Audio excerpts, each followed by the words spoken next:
Hey everybody, Matt here with 315 Homestead. Today we're going to be going through our beehives that we split about 3-4 weeks ago and see if our new queens are laying eggs. We got about 8 frames worth of bees here. As you can tell, they're all upset from the last hive. That's one note to make if you're a fellow beekeeper. We've actually had a long dry spell here in Georgia. And we just got our first decent rain in, I'd say, the last 30 to 45 days yesterday. And I, as a beekeeper, failed to set aside some dry pine straw. Therefore, I didn't have anything to put in my smoker. Rookie mistake. Smoker really would have been advantageous today, but I was unprepared as a beekeeper. So take note from my mistakes. I don't claim to be an expert by any means. All right, I've got lots of eggs in here. I'm actually gonna, let's cut to that so I can show you what these eggs look like. All right, I'm not sure how well you can see it. There's some larvae there. If you get on this way, you can kind of see a little grain of sand in the very bottom of those black cells.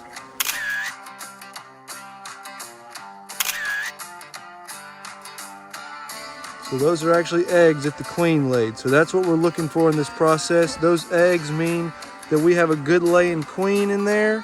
So we can go ahead and close this one up and move to the next one. All right, one thing to be aware of when you're looking for eggs and beehives and things of that nature. If a hive has no queen, at times the worker bees can begin to lay eggs. Those are called laying worker bees.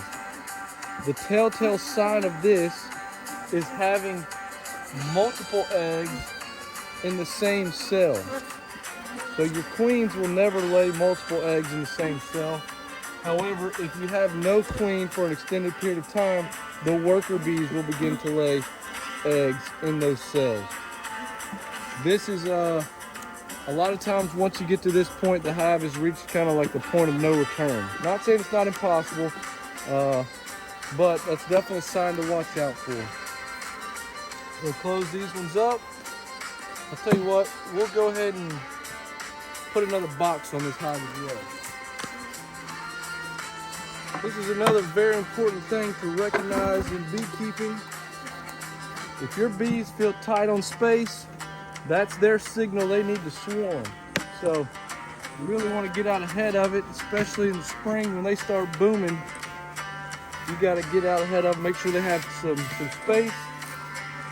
Caveat to that is you don't want them to have too much space. So I'll also note on this, when you put a hive on, you always want to make sure your frames are pushed together nice and tight or they'll make a mess of it in there. So always make sure you got your frames pushed together good. In a hive like this, you got to work very delicately. You have no idea where the queen is. If you happen to smash that queen, you mess this hive up big time.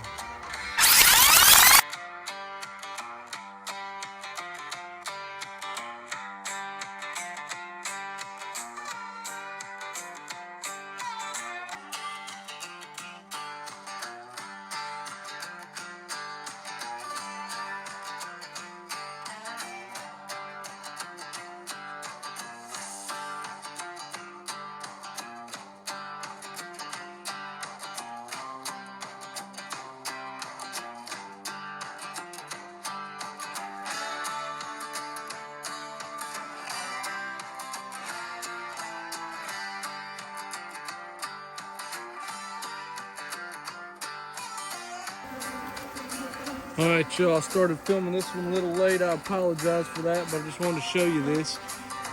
This is a comb full of honey. So they've capped that out completely. Not completely, that side's about half full. But that's a complete side of honey there. This is actually a super box. So as you can tell, we've got a brood chamber on the bottom. I don't know if the box will probably be blocking it. We got a brood chamber on the bottom, and then we got our super on top. So I actually had a hive swarm the other day. I only know that because I caught a swarm. And it looks like this is where they came from. So we're gonna put another box on top. They're looking a little thin, but they need a super on top and some more room to start working.